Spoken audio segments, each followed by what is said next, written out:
তুই এখন ঘরে করলেই তো আর এই তো আর যাচ্ছে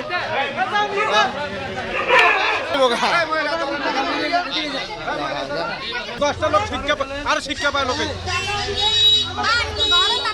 আর তুই এখন ঘরে করলেই তো আর এই তো আর যাচ্ছে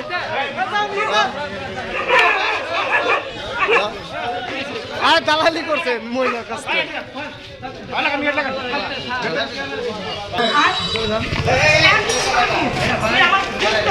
উনি প্রশাসনের কথা বলে পিপিএল লোকের কথা বলে বলছে যে আপনাদের এই মামলা আমরা নর্মাল করে দিব। আমি স্যারের সাথে আমার ভালো সম্পর্ক আছে, আপনি যদি আমার টাকা দেন এটা সমাধান করে দিব।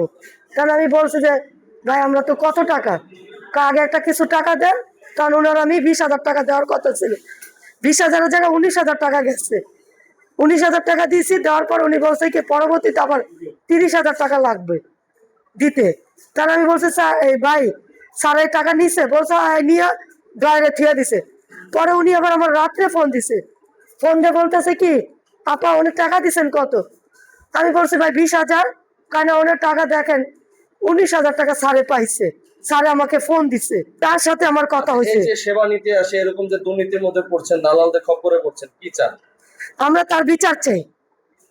সে এই ধরনের প্রতারণা করবে কেন? তার বয়স হয়ে গেছে।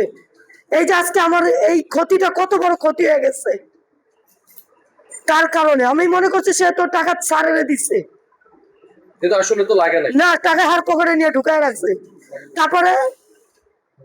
তারপরে তাকে আমি অন্য সিম দিয়া তারপর অন্য পরিচয়টা তারা ধরছি, ধরে থানার সামনে যে থানার ভিতরে আনছি।